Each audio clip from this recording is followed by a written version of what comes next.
Welcome back, everyone, to AXA Insights, which is the Australian Curriculum Studies Association podcast series. Now, this month, we are very excited because we are addressing women in STEM and looking at some of those educators who are making big waves in the women in STEM space. But firstly, I would like to begin by acknowledging the traditional owners from the lands and waterways from which we are meeting today. Donna and I are working and living and learning on Whadjuk Noongar land here in Perth. I would like to pay my respects to their elders, past and present, and their continued guidance, knowledge and support to the education of all Australians. Now, it's given me great pleasure to finally actually connect with Donna, because we're in lots of groups together and we're in the same space, but it's lovely to actually have that one-on-one time, because Donna Buckley is a woman in STEM education on a mission. She is a secondary school teacher and is known for her innovative styles and approaches to teaching that inspires students from a diverse range of backgrounds to engage in STEM. Donna won the prestigious Prime Minister's Award for Excellence in Secondary Science Education in 2023.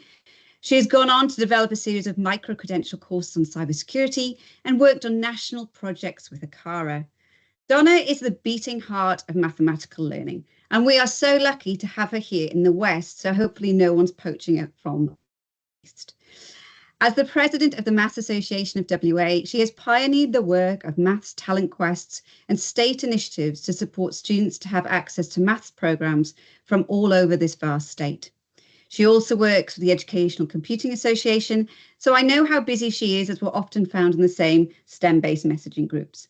I can only think that she might have actually found the secret to fitting 30 hours into 24. Lovely to meet you today, Donna. But the first question really is about, really personal reflection on what were your motivations for entering the education sector?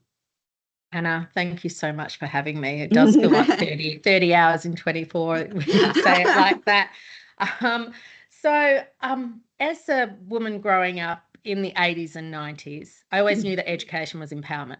I knew that was, my mother encouraged me to get an education. I was always curious. I had a love of learning. I taught myself to read from Sesame Street. I actually didn't start school till year 6, when I was 6, grade 1. But as we know, the path is not always linear. So I love science. Maths was my go-to. Like I was good at maths, but I didn't love it like I liked science. I loved the experiments. We sort of sat in straight rows in those days. And it wasn't linear. And then I came to a crossroads in my 20s. So I'd sort of left high school about 16. I was about 18, 19, and I need to get to university. I know I want to get to university. And then the choice was, I suppose, theology or education was what I was thinking. So I suppose being a teacher in one way or another was part of what I've always done, maybe as an oldest child. And then I knew secondary because my secondary education itself was disrupted, and to give back. And then you have to choose a specialist area. And I went, maths is, and then I'm like, next I'm doing a maths degree, and then I'm learning computer science. And the fact theology was in there, that's brilliant, just that huge. But I suppose when we look at you, Donna, and we look at what you've achieved, the lifelong learner just screams out at us. There's just nothing that you won't go into and learn. And I think that's so motivating to students. Well, I was a Sunday school teacher. So I was doing Sunday school teaching, and I sort of went, And it's, I suppose with theology, it's the questioning as well, isn't it? The constant pushing of that question to find answers and to look at different things in new lights. Really, really exciting space. But maths is a very difficult one, isn't it? Because I think with, I know myself from personal, I did well in maths, but there certainly wasn't enjoyment to maths. And I don't know whether that was the way it was maybe approached, or I think girls have a very different approach to maths and how they go about it. And I've often talked about this, that I've noticed as teaching, girls will ask questions, they will ask for clarity, boys will often just have a go. And that's where we see some of the differences. But in terms of just STEM in general, it plays a large part of the educational landscape at the moment and has for some time. But do you feel we're moving too slowly, especially in the areas of attracting more girls into those roles? I think we've spent a lot of money in the last 10. There's been a lot of focus on Yeah. girls and STEM, but are we really seeing a difference or a change? I think building inclusive communities really does take time. Yes. I'm with Australian Women in Security Network and the Women in Technology WA, which you probably know of. Mm-hmm. So that's just grown. I think there's 20 years we had anniversary, but to see it grow, Yes. I've only been involved for the last probably 5 years or something. Yeah. And those communities take time, and that. So we are moving slowly, but will we hit a cusp where it'll just trickle over and it'll just become the norm? Yes. And the differences. Yes. And I think that's, even those kind of discussions I think we're all having about AI aren't new in the sense that if we look at, the education history as a whole time, there were times, past Industrial Revolution where there have been these huge spikes where education has grown exponentially in different forms. Yeah. And I suppose for us, isn't it, it's really that kind of, how do we change ourselves to really connect with those changes, isn't it? And how do we keep ahead of our game? But so as STEM educators, and I say that with slightly different because we can talk about women in STEM and we can show the visibility of, say, the fighter pilot, the medical, someone in the medical, they're actually in that space. But we are STEM educators, women who are STEM educators. So what can we do to support girls in this space? I think, first of all, it's that classroom space and that environment. It needs to be just a plant. I just have Lego flowers and I got some girls to do some Lego flowers, and that's in the corner. Yes. And there's been studies where the boys don't actually notice, but the girls do. Yeah. And they're like, and I had them, because I've just moved schools and I've set up my space, 21 years of moving stuff. And they're like, wow, miss, it's just that calmingness. I put on some, so I suppose we all want that connectivity. Also making sure that you're using gender neutral language and even in the resources you're using. So there was AstroCat called out the science curriculum. There was no female scientists, and let alone Australian female scientists and role models. I have a colleague, Miss Chom. She has a website. She's brought out some posters which just have women, and she's just bringing out some new ones which will actually have Indigenous women as well represented, and put them in the classroom. If you can't see her, you can't be her. So that's exactly 100%. And I think you're right with that connection with sometimes with girls. I remember that when you go into a science lab, if it's living and breathing, you feel a whole different sense.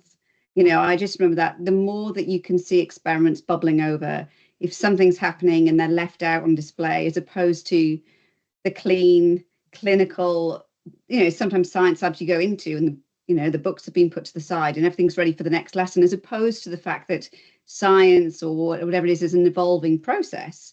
If you create that atmosphere, it can only inspire people further.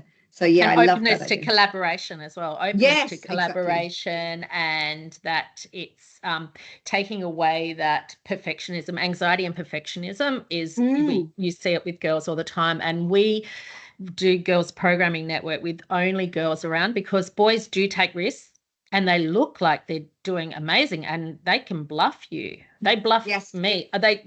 Teachers get bluffed.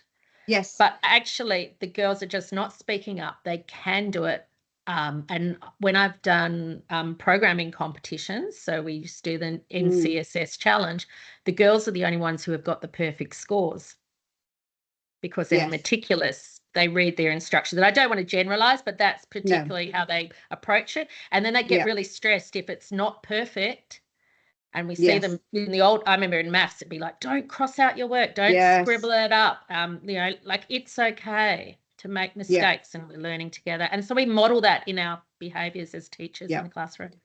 And I always think it'd be an interesting study to look at that, the gender difference in, say, your top set maths versus top set English or whatever it would be, in that I think, that's why it's so important to have data informed, especially in those subjects, because that questioning or that kind of that need for confirmation they're on that track for girls can often be seen as a lack of competency because they lack confidence, whereas actually it's quite the opposite. They are just more meticulous in what you're saying and have a real investment in what they're learning.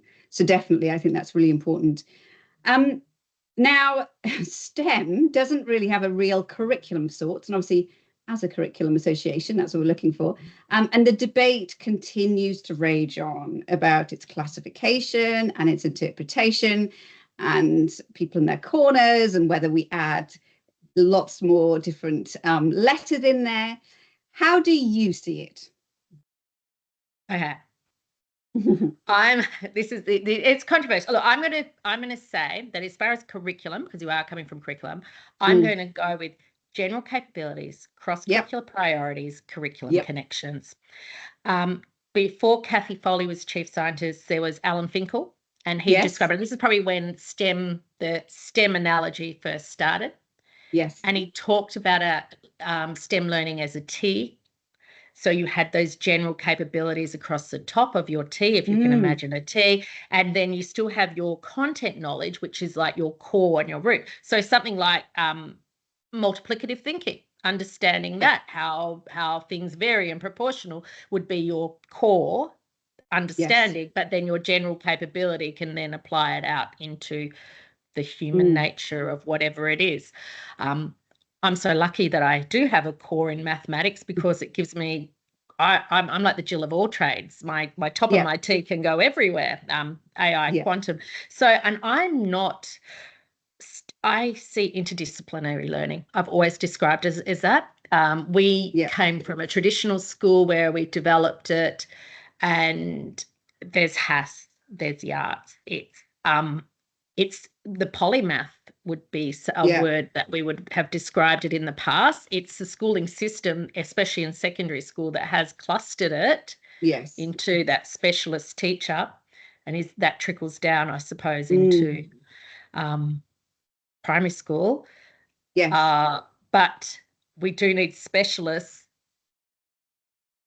working together and authentically. There's no easy solution here, Anna. No, and I think what you were just talking about then, even when you think of the actual system, we've got the primary where you've got this one teacher and everything's coming together.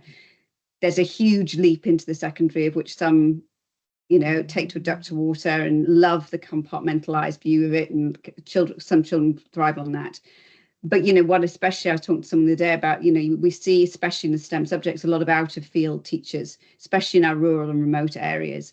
And that's a big issue because, for them, they may have been in the STEM industry previously in a role, and then suddenly, because they've been good at that, you're going to teach ATAR maths, and you kind of get these people who really need the support of that network and that as you're saying, the crossover to support one another in order to be successful.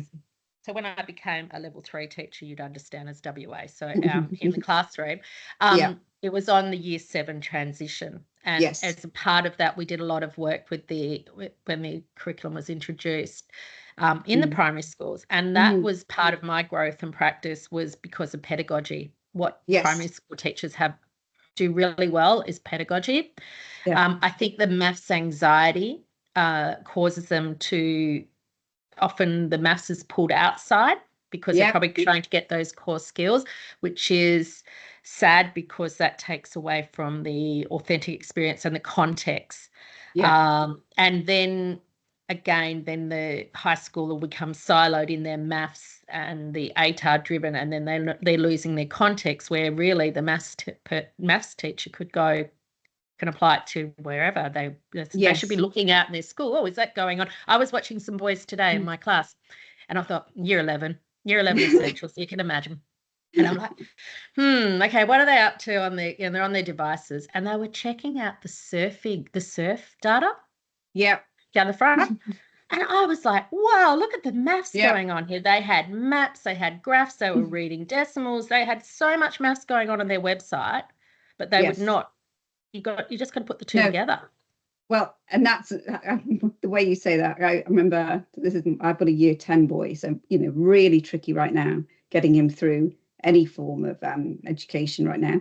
But what was interesting, I was called in because for that reason he had too many tabs open on his device, and when they looked into it, it was all cricket statistics, and it was at the time where they were watching all the statistics, and then I'm looking at it going, but also he can work in base 6, because he's, and all of those huge concepts, I suppose, as a teacher, I'm going, this is actually really good because he can know his percentages off a base 6 thing as opposed to not knowing it. And that's just a natural, and as you're saying, that's the inquiry-led part of it, really, where you get into that. And what I suppose we question as teachers, and as parents, what's the purpose of our education? Yeah, exactly. And it's really interesting, even just that transfer you're saying about that year 7. I know that my biggest anxiety was when you were at those mental maths tests on a Friday. You had these spelling tests, and you had your mental maths tests, and it was how many, and it was that speed at which you had to do it within a period of time. And I remember when I went into teaching, making sure, and they'd give you these ones of the 1 minute, how many that you can do in a minute. And I remember just saying to some children, just take as long as you want. I'll tell you when the minute's up, put a little cross, and then carry on. And the difference in the confidence of those to go, I'm not under this pressure, is huge. And I think that's part of what we need to look at. And I think we were talking earlier about changing the narrative.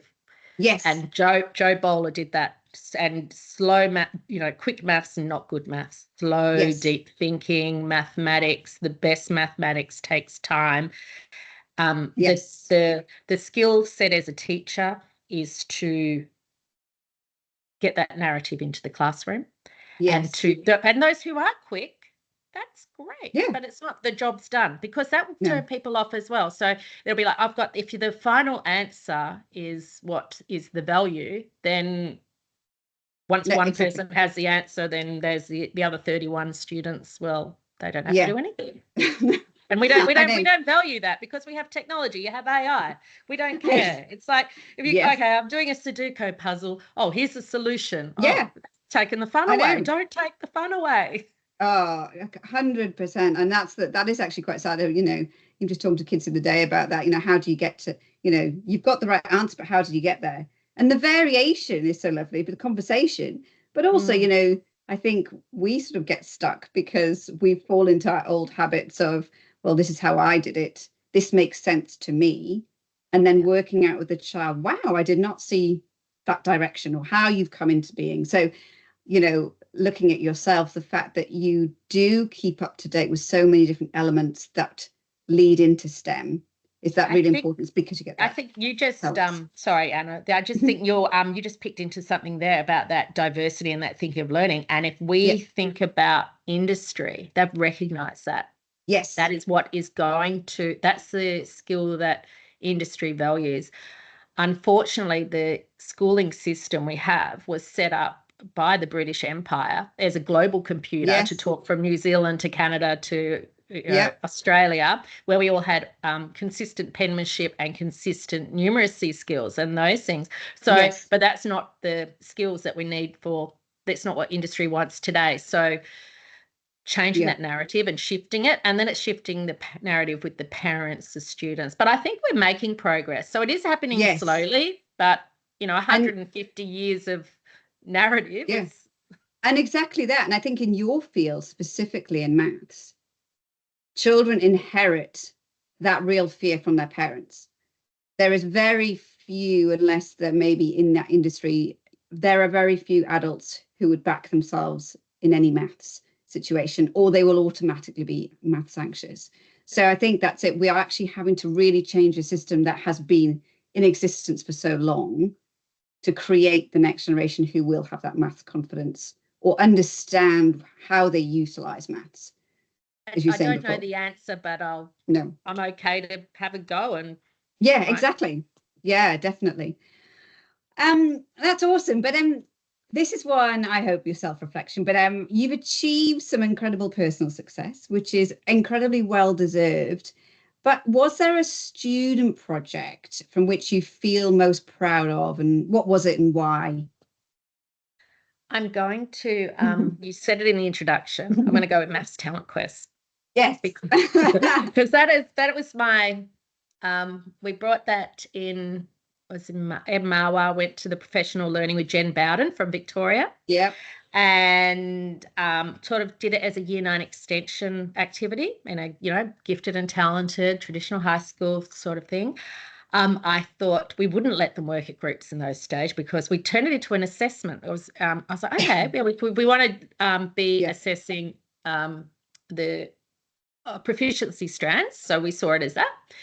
And I was just blown away. We had a library exhibition. There was surfing activities. There was a beautiful girl called Jazz, and she did costume design, and she did all the ruffles and used Pythagoras, and it was just beautiful. And I was there with my year 12 essentials class. I think they were doing some spreadsheeting or something, and I heard students coming into the library looking at this beautiful display of just amazing maths from across all sorts of contexts, and they're like, wow, why don't we do this in maths?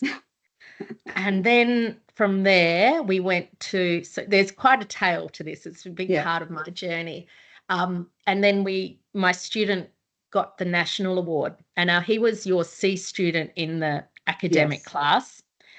He did guitar case designs.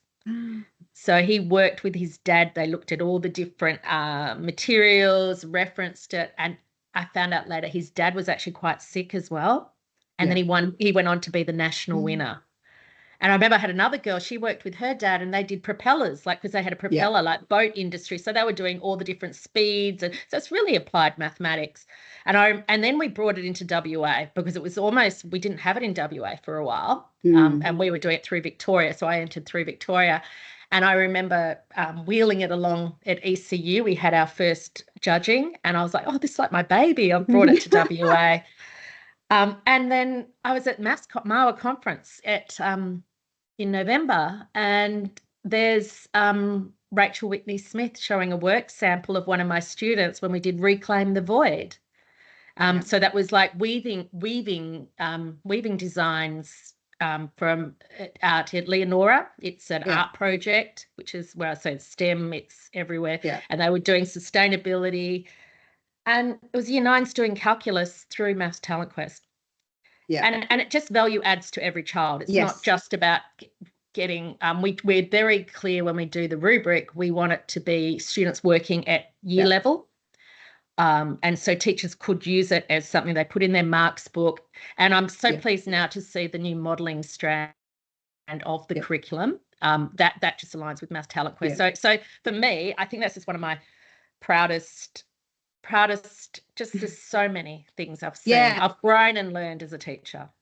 Oh, well, I think that was spine tingling when you talked about the parents, the parents having that involvement, and that community that you build through a project, and what you're saying, and even when you bring all that together is when the magic happens, because so many people are involved in that process, so that when someone does succeed, it's not just their success, it's the pride you feel as a teacher, it's the pride you feel as a parent, it's that thing. And then, that's such a powerful thing for other students to see. And then when you do go to conferences and you're seeing it and you're thinking, my goodness, the reach is far further than what you had originally imagined it to be. Absolutely. And I remember one time there was from one of the girls' school, one of our winners, they did Up and Away, the cartoon with the balloons with the house. Yeah. Yes. But I spoke to the mother at the end, and we were talking about girls, and the mum was like, wow, these girls were on a Friday night doing, Zoom calls or whatever, talking about their maths project with so much enthusiasm. Yes. And what a gift is that? That's not completely.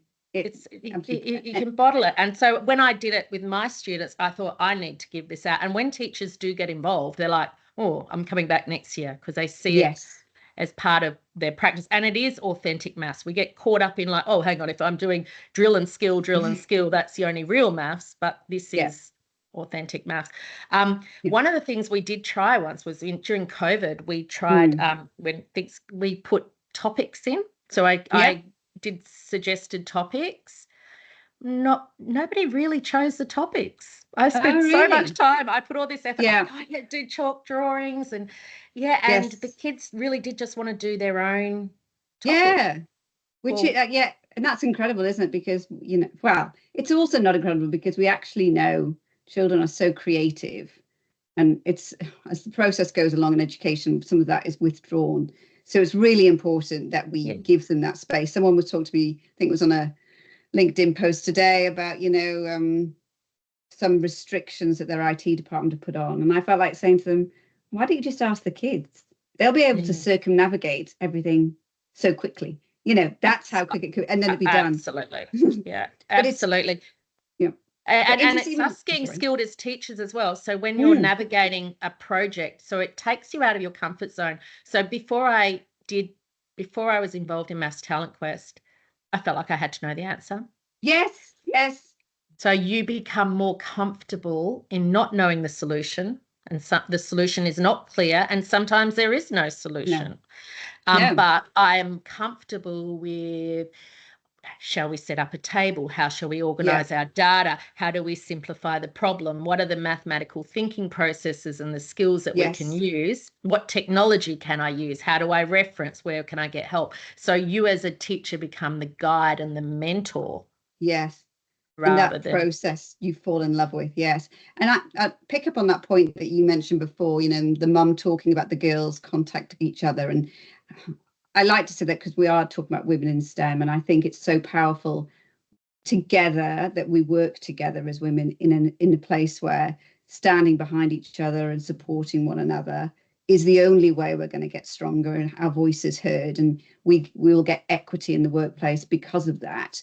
But just thinking on yourself, I remember, I think I went to Sarah Chapman, who is another previous prize winner, and I saw her, I think at Curtin many years ago, and it just changed my mindset. And then, I've gone on to have a great friendship and professional relationship with her.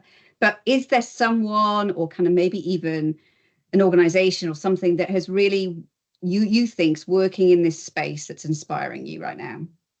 I'm going to give a big shout out to my colleague Peter Scorer at John Curtin College of the Arts. Yes, she is, I think she has a biology background. Yeah.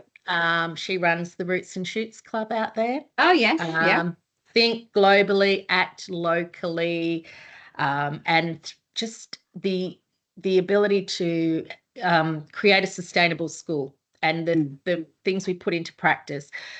So we came into the Your Move. She's like, oh, I've got a bit much of the transport. I'm like, oh, give me the data. I'll analyze the data. So then that becomes part of my practice. And we did message in a bottle. And so she's doing stuff. It was that interdisciplinary, but it's all through the school. And it's not that sometimes people come in like, oh, we're going to get a robot and that's going to fix up the planet. I was like, no. It's at the end of the day, it's people. It's people and ground floor stuff and changing behaviors and, recycling and everybody working together, analyzing data and then looking at trends, and then you can lobby government for. So it's so interdisciplinary, and I'm just in awe of that work that people that's where we need to be. And where you're talking that, in that sense, that building of culture, which then changes at systems level. If you have colleagues who and you back and you work so well together, the whole culture of how an organization works is just completely changed. And I think that positivity comes through, as opposed to the negative thing we can get into as exhausted teachers. But when you feel you've got someone to bounce off, it makes for such a great environment.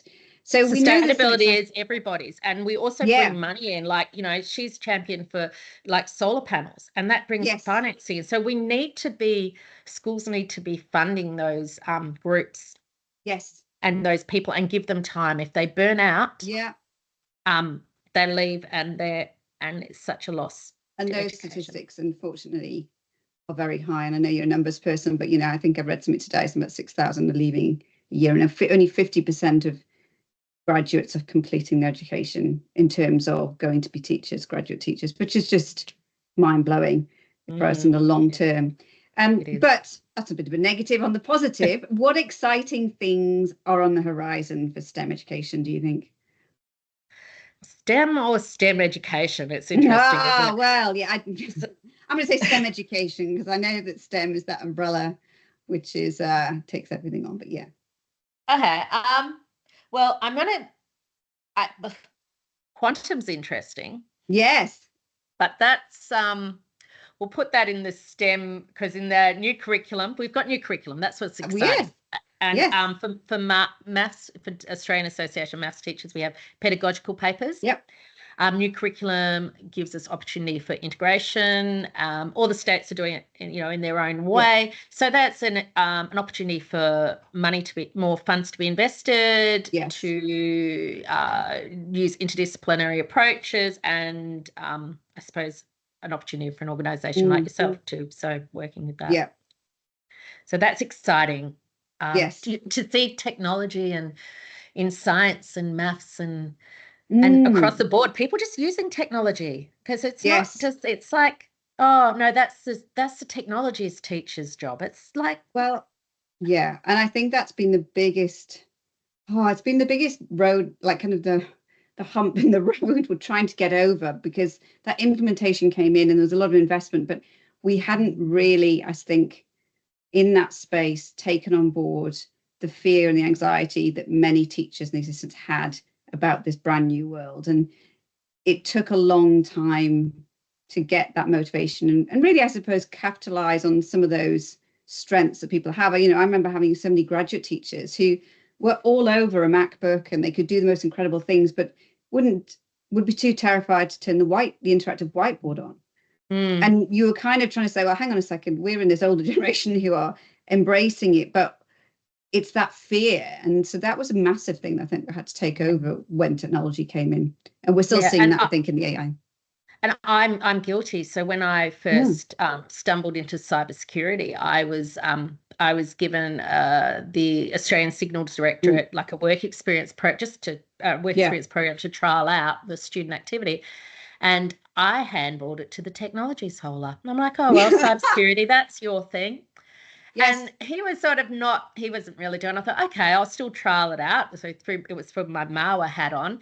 And I did it with year 7 class, and it was so much fun. And there was puzzles, and there was we were doing numbers of different bases, and it was everything that we do in maths. We've always done secret codes as a way of engaging kids. And I went, oh, that was fun. What can I learn next? And then I did a little course, and then one of my year 12s did the after school course. We did the Cisco course, and she goes, Miss, that was the most valuable thing I've ever learned at school. And I'm like, oh, really? Oh, so it sort of snowballed from there. But now I'm just so aware that cybersecurity is not a technology issue. It's a people issue. It's about it's an education issue. It's a policy. It's a law. It's a governance issue. So there's so many different factors at play. Yeah. So yeah, we need to work together. So that's exciting for STEM education. It is. It is very exciting. I think we're moving into a really, exactly. I think it's challenging. And I think a lot of what's happening is putting us into an uncomfortable space. And so our challenge as well is in the women's space is to highlight those women, as you said, as Michelle's doing, into, putting them into the limelight to showcase what they're doing, and really move that forward and just, acknowledge that they are doing some incredible stuff in IT. That's as simple as that. So question 8, a bit of a controversial question I always like to end on. And obviously it would be no reflection of our own because we're in this, but you've completed an extensive work in maths, and we know maths is really important because we start from day dot with our little ones, and kindy, pre-primary, we've got our numbers. You've got the prominence in that science award, so we do the science, we know they've got the engagement there. And I know we do a lot of the digital tech, we talked a lot about that today. So we've got the E stuck in there. What are we doing with E? I think the E is the human part, isn't it? Like the maybe E for empathy and how it is and how we make the world a better place. Design thinking about people, how the systems, does it work? And I suppose I've already referred to the fact, we've got the science as well. We've got the humanities, the arts, the thinking. It's just about diversity and working together. I'm I like technologies. I'm not a robot person No. I sort of, or wires and electric, but I know other people like that, and I connecting know. wires. I I suppose do. I think I come from a logic place. Yes. Yes. But I love a That's bit of chemistry and blowing things. I know.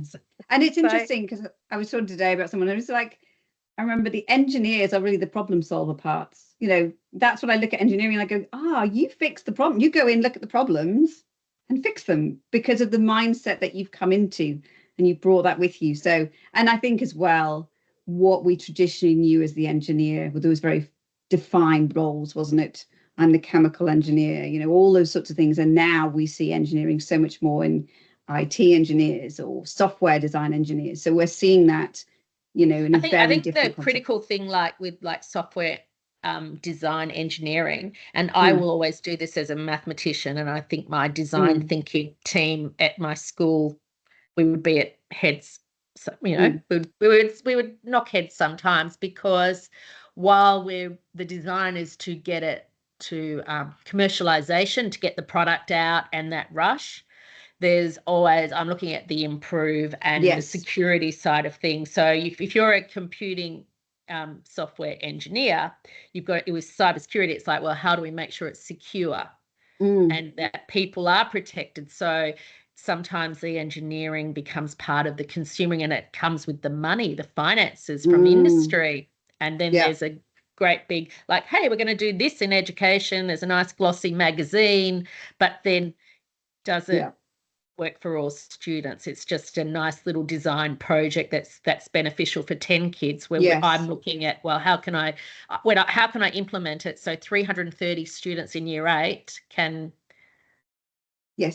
access learning and develop the skill sets. That's the thing, isn't it? And that's why we constantly have that debate of the knowledge and skill set, but that's the key part, is how do I adapt it so there's, and as we've talked about, like scientific methods, how do we fall in love with the process, and that being the end goal, really, as opposed to that. I remember there was a great little video I used to show science, and I think it's of a liquid in one of the countries, and it drops. There's one droplet, and it happens about every 50 years.